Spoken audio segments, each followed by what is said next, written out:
The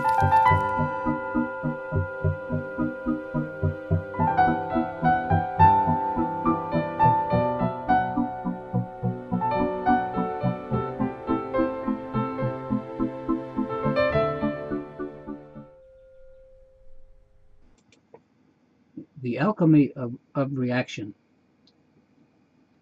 Now I'm going to share with you the Dharma practice that I find most useful for those just starting out. And anyone can do this. The virtue of this particular practice is that it's so totally fresh and in the moment. It brings us face to face with ourselves every single time. In fact, we can't avoid it. So there's nothing abstract about what I'm going to present here. It requires no real effort on our part of a boring kind. In fact, it liberates energy. And this technique is based on a variation of the traditional Tibetan Buddhist practice called Tonglen, which is often translated as exchanging yourself for others, or sometimes called sending and receiving. And this variation was presented to and approved by my Tibetan Buddhist teacher for the last 33 years as a valid practice. It works really well, and it teaches us about the nature of ourself as we progress with it. Now, this technique was inspired by, at least for me, by Harvard psychologist and Tibetan translator and practitioner Daniel P. Brown, when he pointed out, when he was talking about the famous classic Four Noble Truths of Buddhism. And the first noble truth is the truth of suffering. And Brown said that the word suffering might be better translated as reactivity. And thus the first truth would be the truth of reactivity. The second would be the cause of reactivity, then the cessation of reactivity, and so on.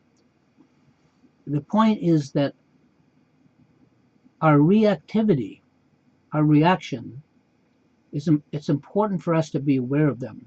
And the technique that I'm sharing with you here is called reaction Tonglen, or sometimes just called reaction toning.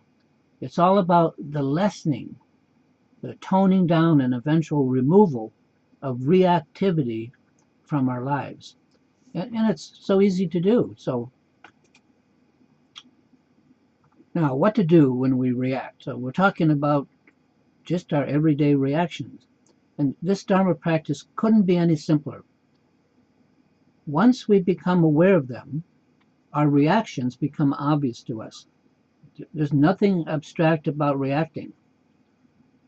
Each reactions are visceral. They're poignant or sharp, they're right in our face, and they're served up with no effort on our part whatsoever. They just appear and we react.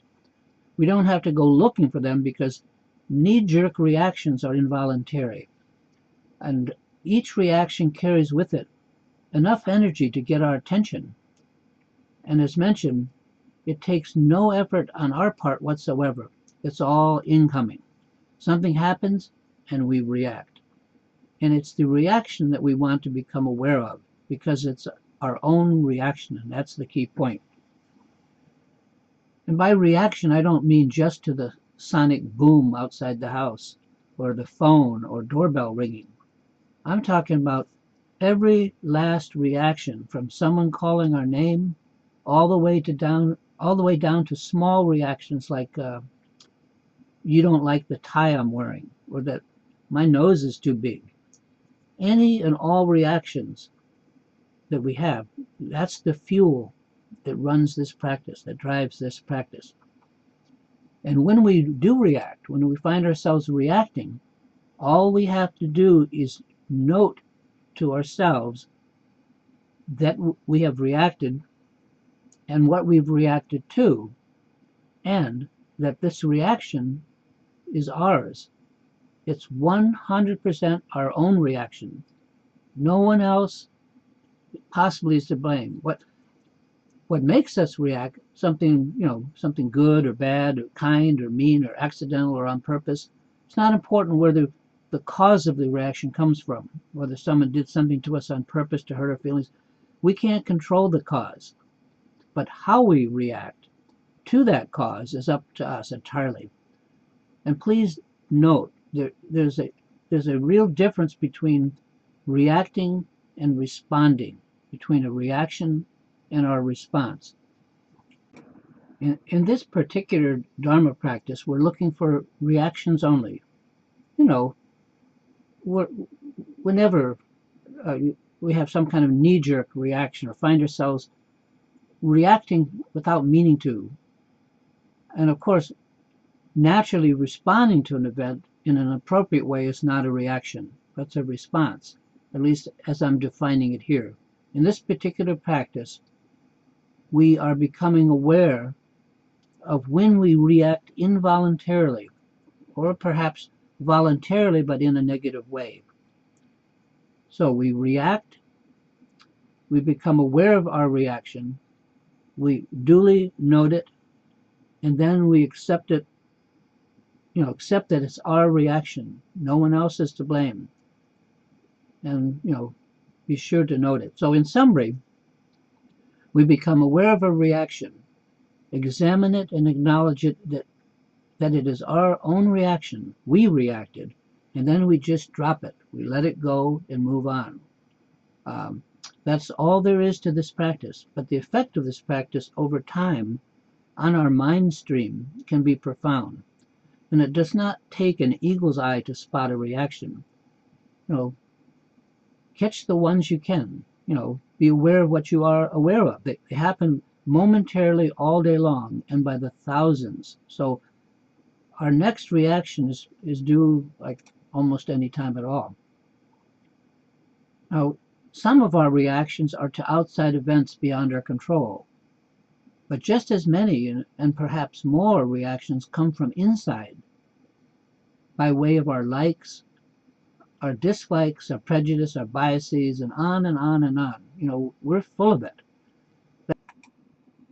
The simple fact is that withstanding, putting up with all these reactions each day, sucks up an enormous amount of our life energy. We may not be aware of how we kind of twist and turn in the winds of our own negativity, cringing and frowning, wincing, even if only by the millisecond. But we do this literally all day long.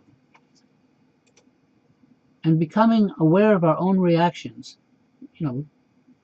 by simply noting them and acknowledging them as no other than our own. We're reacting and then letting them go. By doing this, we gradually begin to neutralize and tone back our reactions. Over time, these involuntary reactions are toned down and gradually replaced with what we would call more natural, appropriate responses, and then we relax in that.